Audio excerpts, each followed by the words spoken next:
प्रधानमंत्री नरेंद्र मोदी पश्चिम बंगाल विधानसभा चुनाव में बीजेपी के चुनावी अभियान को तेज करने के लिए कोलकाता में रैली करेंगे।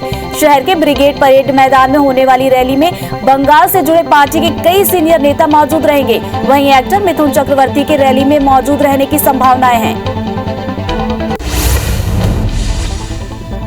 केवड़िया में आयोजित कंबाइंड कमांडर कॉन्फ्रेंस के आखिरी दिन पीएम मोदी ने हिस्सा लिया और सैन्य अधिकारियों को संबोधित भी किया। कंबाइंड कमांडर कॉन्फ्रेंस 4 मार्च को शुरू हुआ था। पीएम मोदी के संबोधन के दौरान रक्षा मंत्री राजनाथ सिंह और राष्ट्रीय सुरक्षा सलाहकार अजीत डोभाल भी मौजूद रहे। भाजपा की केंद्रीय चुनाव समिति ने पश्चिम बंगाल विधानसभा चुनाव के लिए 57 सीटों पर उम्मीदवारों के नामों की सूची जारी कर दी है। भाजपा के राष्ट्रीय महासचिव अरुण सिंह ने प्रेस कॉन्फ्रेंस कर इसकी जानकारी दी। उन्होंने बताया कि शुभेंदु अधिकारी नंदीग्राम सीट से विधानसभा चुनाव लड़ेंगे। पश्चिम बंगाल में शुभेंदु अधिकारी नंदीग्राम से चुनाव लड़ेंगे। बीजेपी ने शुभेंदु अधिकारी को नंदीग्राम से टिकट दिया है। बता दें कि टीएमसी से ममता बनर्जी को भी नंदीग्राम से ही टिकट मिला है। यानी अब नंदीग्राम के चुनावी मैदान में ममता बनर्जी और शुभेंदु अधिकारी आमने सामने होंगे। पश्चिम बंगाल में तृणमूल कांग्रेस को छोड़ने वाले नेता और पूर्व रेल मंत्री दिनेश त्रिवेदी बीजेपी में शामिल हो गए। नई दिल्ली स्थित बीजेपी मुख्यालय में दिनेश त्रिवेदी ने कमल का दामन थाम लिया। इस मौके पर बीजेपी अध्यक्ष जेपी नड्डा, केंद्रीय मंत्री पीयूष गोयल और धर्मेंद्र प्रधान मौजूद रहे। बीजेपी में शामिल होते ही पूर्व रेल मंत्री दिनेश त्रिवेदी ने ममता सरकार पर हमला बोला। त्रिवेदी ने कहा, मैं इससे पहले जिस पार्टी में था वहां पर सिर्फ एक ही परिवार की सेवा होती है, जनता की नहीं। बंगाल में लगातार हिंसा बढ़ रही है, वहां पर हिंसा और भ्रष्टाचार से जनता परेशान है। भोपाल की सांसद प्रज्ञा सिंह ठाकुर को सांस लेने में दिक्कत होने के बाद उन्हें मुंबई रेफर किया गया। सांसद प्रज्ञा ठाकुर को स्टेट प्लेन से मुंबई ले जाया गया है। उन्हें मुंबई के कोकिलाबेन अस्पताल में भर्ती कराया गया है। बता दें कि इससे पहले प्रज्ञा को 19 फरवरी को दिल्ली एम्स में भी भर्ती कराया गया था। पाकिस्तान के प्रधानमंत्री इमरान खान ने शनिवार को विपक्षी दलों के बहिष्कार के आह्वान के बीच नेशनल असेंबली में विश्वास मत जीत लिया है। हाल में करीबी मुकाबले वाले सीनेट चुनाव में वित्त मंत्री की हार के बाद उनकी सरकार पर संकट आ गया था। इमरान को संसद के 342 सदस्यीय निचले सदन में 178 वोट मिले। भारत ने 3 दिन में ही आखिरी टेस्ट मैच अपने नाम कर लिया। इंग्लैंड ने इस टेस्ट में टॉस जीतकर पहले बल्लेबाजी का फैसला किया था। इंग्लैंड पहली पारी में 205 रन बनाने में कामयाब रहा, लेकिन इंडिया ने शानदार बल्लेबाजी करते हुए पहली पारी में 365 रन बनाए और 160 रन की बढ़त ली। इंग्लैंड दूसरी पारी में 135 रन पर ही ऑल आउट हो गया। इंडिया ने आखिरी टेस्ट पारी और 25 रन से जीत लिया। इसके साथ ही इंडिया सीरीज को भी 3-1 से अपने नाम करने में कामयाब रही। अश्विन और अक्षर पटेल ने दूसरी पारी में 5-5 विकेट झटके। इंग्लैंड की तरफ से लॉरेंस ही अर्धशतक लगा पाए। कांग्रेस नेता राहुल गांधी ने केंद्र सरकार पर निशाना साधा है। उन्होंने ट्वीट कर कहा कि सरकार किसानों पर अत्याचार कर रही है। उन्होंने लिखा, जिनके बेटे देश की सीमा पर जान बिछाते हैं, उनके लिए दिल्ली की सीमा पर कीलें बिछाई गई हैं। राष्ट्रपति रामनाथ कोविंद जबलपुर दौरे पर हैं। आज शाम को राष्ट्रपति रामनाथ कोविंद और सीएम शिवराज सिंह चौहान जबलपुर में नर्मदा नदी के ग्वारी घाट पर मां नर्मदा आरती में शामिल हुए। दोनों ने मां नर्मदे को नमन कर देश और राज्य के सुख समृद्धि की कामना की। जबलपुर में राष्ट्रीय न्यायिक परिचर्चा का राष्ट्रपति रामनाथ कोविंद ने उद्घाटन किया। कार्यक्रम को संबोधित करते हुए उन्होंने कहा कि जबलपुर को ऐतिहासिक धरोहर प्राप्त है। न्याय व्यवस्था से जबलपुर को विशेष पहचान मिली है और ई अदालत की सहायता से कागज के उपयोग में कमी आई। अब मुकदमों को निपटाने में तेजी लाने की जरूरत है। राष्ट्रपति ने न्यायिक परिचर्चा के दौरान कहा कि केवल कानूनी किताब के अध्ययन से निर्णय देना सही नहीं है। न्यायाधीश को किसी प्रकार के पूर्वाग्रह से मुक्त होना चाहिए और लोगों को उनकी भाषा में न्याय दिलाने की ओर कदम उठाना चाहिए। राज्य की अधिकृत भाषा को कैसे बढ़ावा दिया जा सकता है, इस पर हमें मंथन करना होगा। न्यायिक परिचर्चा के दौरान सीजेआईएस ए बोबड़े ने कहा कि ये कार्यक्रम एक नई प्रक्रिया का आरंभ है। समय के साथ विकसित होते कानून की समझ जरूरी है। जुडिशियल ट्रेनिंग के तौर तरीकों को बदलना होगा। उन्होंने कहा कि उत्कृष्टता स्थापित करने के लिए अच्छे बदलाव जरूरी है। न्यायिक परिचर्चा में मध्य प्रदेश की राज्यपाल आनंदीबेन पटेल ने कहा कि न्यायपालिका सरकार की रीढ़ है। कोरोना संकट काल में भी न्यायपालिका ने न्याय देने का काम नहीं रोका। उन्होंने कहा कि जल्द न्याय के लिए ट्रेनी जजों को तकनीक की ट्रेनिंग जरूरी है। आगे उन्होंने कहा कि महिला अपराध पर शिकायत मिलते ही न्याय प्रक्रिया शुरू होनी चाहिए। न्यायिक परिचर्चा में सीएम शिवराज सिंह ने कहा कि आज एक बात मैं गर्व से कहता हूं कि आम आदमी को ये विश्वास है कि न्यायपालिका से हर हाल में हमको न्याय मिलेगा। भारत की न्यायपालिका दुनिया की सबसे अधिक प्रतिष्ठित न्यायपालिकाओं में से एक है। इंदौर में बीजेपी प्रदेश अध्यक्ष वीडी शर्मा की बूथ प्रभारियों के साथ आज मैराथन बैठक हुई। इसके साथ ही मंडल अध्यक्षों के साथ भी निकाय चुनाव को लेकर मंथन हुआ। बैठक के बाद वीडी शर्मा ने कहा कि इंदौर के नेतृत्व ने गांधी जी के सपने को साकार किया है।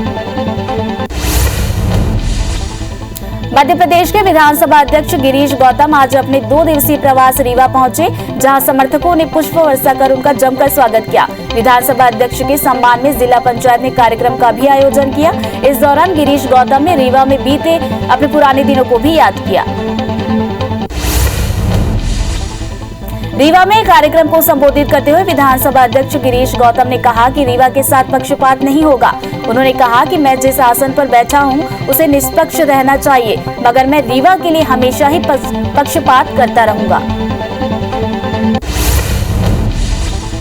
गृह मंत्री नरोत्तम मिश्रा 2 दिवसीय प्रवास पर आज दतिया पहुंचे, जहां उन्होंने पीताम्बरा पीठ पर पहुंचकर मां बगुलामुखी के दर्शन किए और भगवान वन खंडेश्वर महादेव का अभिषेक भी किया। इस दौरान गृह मंत्री ने बड़ौनी पहुंचकर बीड़ी श्रमिकों को साड़ियां भी बांटी।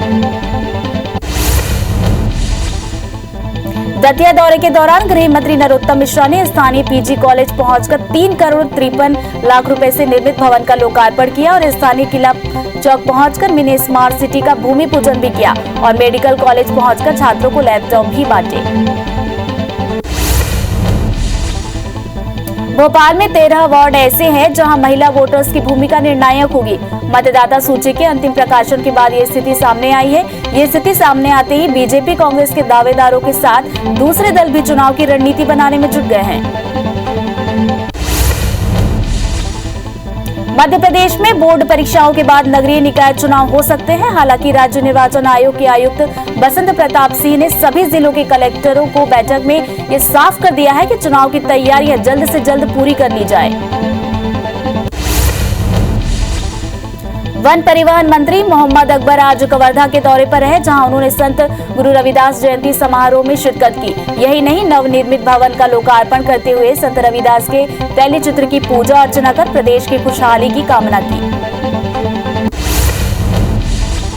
छत्तीसगढ़ हाईकोर्ट ने मुख्य न्यायाधीशों पी.आर. रामचंद्र मेनन सहित अन्य जजों ने शनिवार को कोरोना वैक्सीन लगवाई। बिलासपुर के जिला अस्पताल में हाईकोर्ट के जजों के लिए वैक्सीनेशन को लेकर खास व्यवस्था की गई, ताकि कोर्ट के अन्य स्टाफ को भी कोरोना वैक्सीन लगाई जाए। महासमुंद के सरायपाली बसना क्षेत्र में IBC 24 की खबर का एक बार फिर असर हुआ। खनिज संपदाओं की अवैध दोहन की खबर दिखाए जाने के बाद कलेक्टर ने खनिज विभाग के अधिकारियों को कार्रवाई के निर्देश दिए। इस पर अधिकारियों ने सरायपाली और बसना से 4 हाईवा जब्त किया। छत्तीसगढ़ हाईकोर्ट ने रायपुर में अवैध प्लॉटिंग को लेकर रायपुर कलेक्टर, SDM और टाउन एंड प्लॉटिंग डायरेक्टर से जवाब मांगा है। दरअसल डोमा गांव के आसपास के इलाके में अवैध प्लॉटिंग कर जमीन बेचने को लेकर अरविंद सिंह ने एक जनहित याचिका दायर की थी, जिस पर सुनवाई करते हुए हाईकोर्ट ने जवाब तलब किया। भोपाल में 10 मार्च के बाद कभी भी स्वच्छता सर्वेक्षण हो सकता है। दूसरी ओर नगर निगम में गीला सूखा कचरा प्रबंधन ही ध्वस्त है।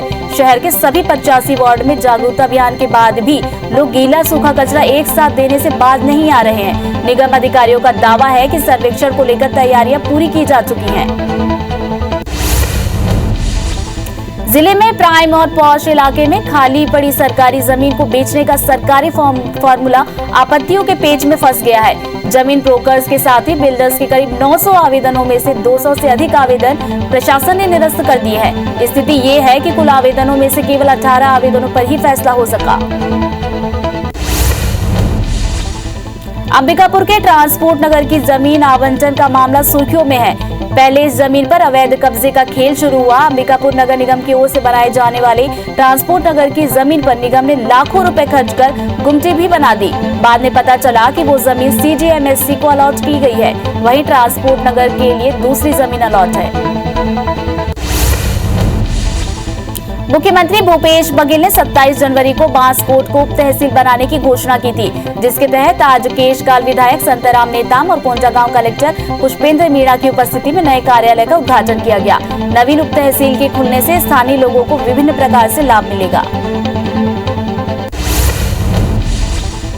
अपराधों के निराकरण और बेहतर प्रदर्शन के लिए रायगढ़ पुलिस को तीसरी बार इंद्रधनुष पुरस्कार मिला है। DGP DM अवस्थी ने संभाग के IG रतन लाल डांगी, SP संतोष सिंह सहित जिले की टीम को इस पुरस्कार से नवाजा है। जिला पुलिस को ये पुरस्कार 2 बड़ी घटनाओं को कम समय में सफलतापूर्वक सुलझाने पर मिला। बलरामपुर के घोरघड़ी में सरपंच पति पर पंचायत की राशि गबन करने का आरोप लगा है। ग्रामीणों का आरोप है कि सरपंच पति ने बिना काम करवाए विभिन्न योजनाओं की राशि का आहरण कर लिया है, जिसकी शिकायत ग्रामीणों ने अधिकारियों से कर कार्रवाई की मांग की।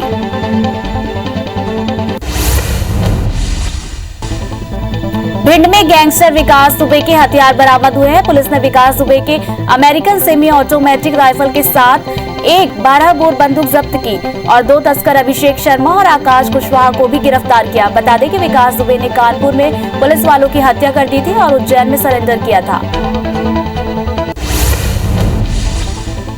तिरुपति में गरियाबंद के बच्चों के अपहरण केस में आंध्र प्रदेश की पुलिस ने मुख्य आरोपी की पहचान कर ली है। CCTV में आरोपी कैद भी हुआ है। साथ ही पुलिस 3 संदेहियों से पूछताछ भी कर रही है। पुलिस ने जल्द बच्चे को सुरक्षित बरामद करने और आरोपियों की गिरफ्तारी का दावा किया।